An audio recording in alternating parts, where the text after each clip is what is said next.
Good morning ma'am. Good morning.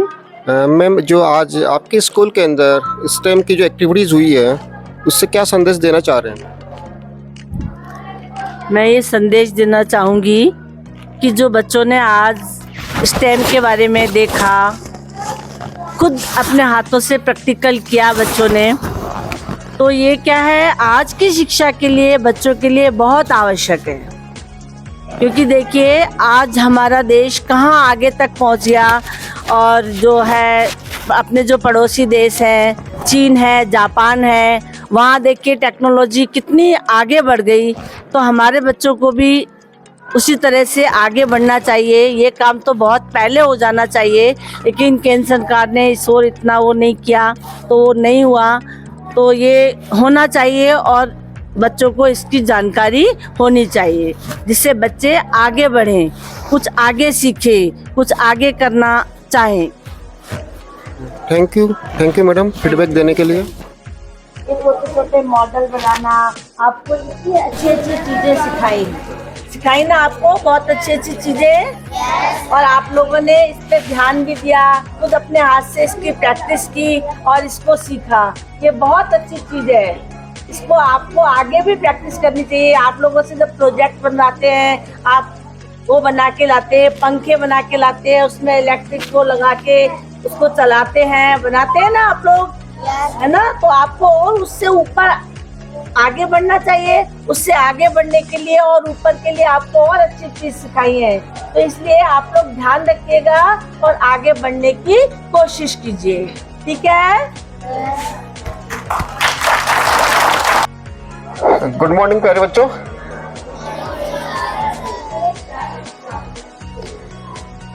जय Shri Ram. I am Mahesh, my team member Krishna sir, Ashok sir, Lucky sir, who has come from Department of Science and Technology at Island Palace. आए हैं island palace से। कहाँ से? Tell you about STEM education. नाम सुना है आपने स्टेम एजुकेशन का? आप लोगों को स्टेम एजुकेशन के बारे में बताने, नाम सुना है? नहीं, कोई दिक्कत नहीं है, मैं इसका बता देता हूं क्या मतलब होता है। Stem, STEM, S means science, T means technology, E means engineering, M means mathematics का जो कॉम्बिनेशन एजुकेशन है वो क्या है? स्टेम है। अब स्टेम में होता क्या है? आप सोच रहे होंगे कि ये तो स्टेम तो हो गया, मीनिंग बता दिया, बट स्टेम में होता क्या है? आप क्लास के अंदर जो थ्योरी रीड करते हो उसी का प्रैक्टिकली लर्न क्या है? स्टेम है। उसी का प्रैक्टिकली लर्न क्या है? स्टेम है। अब आप लोग समझ रहे हैं कि ये स्टेम भी हो गया, प्रैक्टिकली लर्न भी हो गया, लेकिन इससे फायदा क्या है? जैसे आप लोग साइकिल जानते हो ना, है? साइकिल चलाने के नियम एक बुक्स के अंदर लिखे दे दिए जाए और बोल दिया जाए इसको याद कर लो, तो याद करने से वो साइकिल चल सकती है? नहीं, उसके लिए आपको प्रैक्टिकल करना पड़ेगा। अब आपको एक बार साइकिल चलाना आ गई और 10 साल बाद में आपको साइकिल चलाने का मौका मिले तो आप साइकिल चला सकते हैं। चला सकते हो ना? क्यों? क्योंकि आपने प्रैक्टिकल किया है, प्रैक्टिस की है। तो प्रैक्टिकल करने का फायदा यह है कि वो चीजें अपने दिमाग में लंबे समय तक बनी रहती है। क्लियर है? वो चीजें अपने दिमाग में लंबे समय तक बनी रहती है। स्टेम से और क्या फायदा है? स्टेम से स्किल डेवलप होती है। स्किल डेवलप होती है। जैसे अपना पड़ोसी देश चाइना है, जापान है। जापान एक छोटा सा कंट्री है, फिर भी अपने से काफी एडवांस है। एक 10th-12th पास आउट बच्चा चाइनीज 1 घंटे में एंड्रॉइड फोन बना लेता है। एक जापानी बच्चा आधे घंटे में एक क्लॉक, एक घड़ी बना सकता है। क्या अपने इंडियन बच्चे बना सकते हैं? हिंदुस्तानी बच्चे बना सकते हैं? नहीं। यस, आप बोल रहे हो नहीं। क्यों? क्योंकि यहाँ के एजुकेशन के अंदर स्टेम नहीं है। वहां की एजुकेशन में क्या है? स्टेम है, स्टेम चलती है। तो घर घर के अंदर एक 10th 12th पास आउट बच्चा घड़ी, एंड्रॉइड फोन, अनेक प्रोडक्ट बना सकते हैं। तो यहाँ पे अपने सेंट्रल गवर्नमेंट ने न्यू एजुकेशन पॉलिसी के अंदर स्टेम को ऐड किया है। तो आप भी स्टेम एजुकेशन पावर से पावरफुल बनना चाहते हैं? पावरफुल बनना चाहते हैं? यस, थोड़ा जोर से बोलो। हाँ, तो जो आपका जो सिलेबस है उसी के बिहेव पे आइलैंड पैलेस ने 2 गेम डिजाइन किए हैं। उनका नाम मैं बता रहा हूं। एक का नाम है स्मार्ट सिटी, दूसरा है तक्षक बैटलफील्ड। तो स्मार्ट सिटी में आप क्या क्या बनाने वाले हो? जैसे स्मार्ट स्कूल हो गए, आपके स्मार्ट गार्डन हो गए, स्मार्ट रोड हो गए। तो स्मार्ट स्कूल में क्या बनाओगे? जैसे आपकी स्कूल को स्मार्ट करोगे कैसे? जैसे आप लोग आओगे तो आपके स्कूल का गेट ऑटोमेटिक ऑन ऑफ होगा, आपके अटेंडेंस फेस के द्वारा ऑटोमेटिक डिटेक्ट होगी। ये सब कुछ अपने हाथों से करने वाले हो। क्लियर है? फिर आपने स्मार्ट सिटी बना ली, फिर इसको डिफेंस भी चाहिए, सुरक्षा भी चाहिए। तो इसके लिए है तक्षक बैटलफील्ड। तक्षक बैटलफील्ड में क्या करने वाले हो आप लोग? जैसे मिलिट्री टैंक हो गया, अर्जुन टैंक हो गया, ये सब कुछ अपने हाथों से बनाने वाले हो।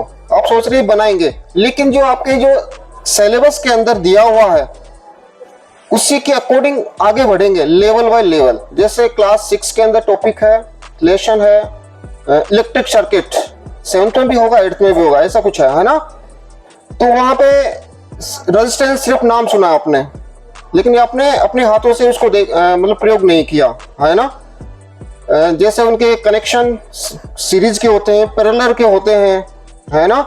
बैटरीज नाम सुन लिया, अब बैटरीज के अंदर प्लस माइनस टर्मिनल्स होते हैं। हाँ, ये सब कुछ अपने हाथों से यूज करने वाले हो, मतलब प्रैक्टिकल करने वाले हो। जैसे आप प्रैक्टिकल करोगे, जैसे वो लेशन तो आपका वैसे कंप्लीट हो गया, अब भूल नहीं पाओगे।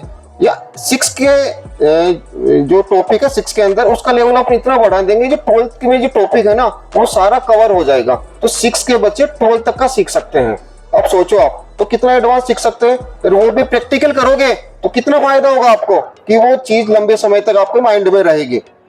क्लियर है? तो हम आपको एक किट बॉक्स देंगे, आपको 5-5 का ग्रुप बनाना है, ठीक है। एक किट बॉक्स रहेगा और उसके साथ एक बुकलेट दी जाएगी। तो उसकी हेल्प से आप लोग एक जो आज आपको जो टास्क दिया जाएगा वो असेंबल करने का रहेगा, ठीक है। और इसके बाद में जैसे आपको आपके पास बुकलेट आ गई, किट बॉक्स आ गया, तो जब तक यहाँ से निर्देश नहीं मिल जाए तब तक उसको खोलना नहीं है, ठीक है। एमडीएफ के पार्ट्स आपको मुंह में बिल्कुल भी नहीं लेना है, जो भी पार्ट्स वगैरह है इसके अंदर। Okay, ready?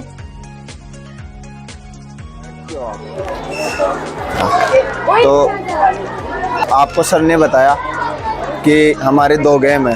एक कौन कौन से बताए हमारे 2 गेम? आइलैंड प्लेस के 2 गेम कौन कौन से बताए? स्मार्ट सिटी, हाँ, बैटलफील्ड। एक बैटलफील्ड है ना। तो बैटलफील्ड में क्या सीखने वाले हो, स्मार्ट सिटी में क्या सीखने वाले हो, ये भी बताया सर ने। तो अभी बात करते हैं अपनी स्मार्ट सिटी की। स्मार्ट सिटी के अंदर आएगा हमारा फर्स्ट जो लेवल है स्मार्ट होम। क्या आएगा? तो आप अपने घर को स्मार्ट करना सीखोगे, है ना। फिर जैसे जैसे आगे नेक्स्ट लेवल होंगे तो इसका लेवल 2 होगा, वो होगा स्मार्ट वाटर टैंक। तो स्मार्ट होम में आप क्या सीखने वाले हो? तो आपने देखा होगा या पढ़ा होगा 8th क्लास के अंदर मोटर की वर्किंग भी बता रखी है एक चैप्टर के अंदर। मैग्नेट कैसे वर्क करता है, रेजिस्टेंस सीरीज में कैसे कनेक्ट होते हैं, पैरेलल में कैसे कनेक्ट होते हैं, और एलईडीज कैसे कंट्रोल की जाती है, कैसे। मतलब एक बात बताओ आपको, जो इलेक्ट्रिसिटी एंड सर्किट एक चैप्टर है ना, आपने देखा होगा कि एक सेल के द्वारा बल्ब कनेक्ट कर रखा है। तो ऐसे ही मान लो मैं आपको एक टास्क देता हूँ। टास्क के अंदर आपको 9 वोल्ट की बैटरी दूंगा, एक एलईडी दूंगा, एक रेजिस्टेंस दूंगा और एक स्विच दूंगा, है ना। तो आप कनेक्ट करके जला दोगे? अगर 9 वोल्ट की बैटरी से आप एलईडी कनेक्ट करोगे तो जल जाएगी क्या? ग्लो हो जाएगी एलईडी? बताओ, यस या नो? नो। क्यों नहीं होगी बताओ? एलईडी ग्लो होगी लेकिन कम समय के लिए, और वो फ्यूज हो जाएगी, फिर जल जाएगी। क्यों जलेगी? क्योंकि बैटरी 9 वोल्ट की है और एलईडी क्या होती है, सिर्फ 2 या 3 वोल्ट की होती है। तो जब आप ज़्यादा पावर दोगे एलईडी को, उसकी कैपेसिटी से ज़्यादा दोगे तो जलेगी ना। अगर कभी कभी आपने देखा होगा हमारे घरों में ज़्यादा पावर एकदम से मतलब लाइट ज़्यादा आ जाती है तो हमारे बल्ब जल जाते हैं ना। क्यों? क्योंकि उनकी कैपेसिटी से ज़्यादा उनको लाइट मिल जाती है ना। तो वही होता है, मतलब 9 वोल्ट की बैटरी से अपन 2 या 3 वोल्ट की एलईडी ग्लो करवाएंगे तो अपन को यूज करना पड़ेगा रेजिस्टेंस का। अब रेजिस्टेंस क्या करता है? रेजिस्टेंस क्या करता है, जो 9 वोल्ट है ना और एलईडी का 2 वोल्ट है, तो वो वोल्ट को कंट्रोल करेगा। जो बैटरी के अंदर से 9 वोल्ट आ रहा है वो कम करेगा और एलईडी को जितनी पावर चाहिए उतनी सप्लाई करेगा। समझ गए? तो आप इस किट के अंदर ऐसे कनेक्शन करना सीखोगे। फिर ये एलईडी सीरीज में कनेक्ट है, पैरेलल में कनेक्ट है, वो भी आप देखोगे। अंदर देखो फैन भी लगा हुआ है, फैन का कनेक्शन करना भी सीखोगे। तो ये सब चीज़ें आपकी बुक्स के अंदर ऑलरेडी हैं, बस आपने उनका प्रैक्टिकल करके नहीं देखा, है ना। Smart water tank. अब ये कैसे काम करता है, जैसे जैसे टंकी, पानी की टंकी भरती जाएगी वैसे वैसे नीचे लेवल शो करता जाएगा। जैसे मैं आपको पानी डालना पड़ेगा। प्रैक्टिकल करके दिखा देता हूँ अभी, समझ गए?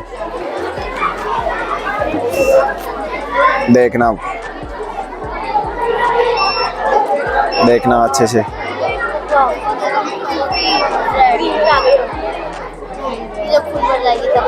फुल हो गया ना, है ना। ग्रीन जल रही है लेकिन कम धीरे जल रही है ना।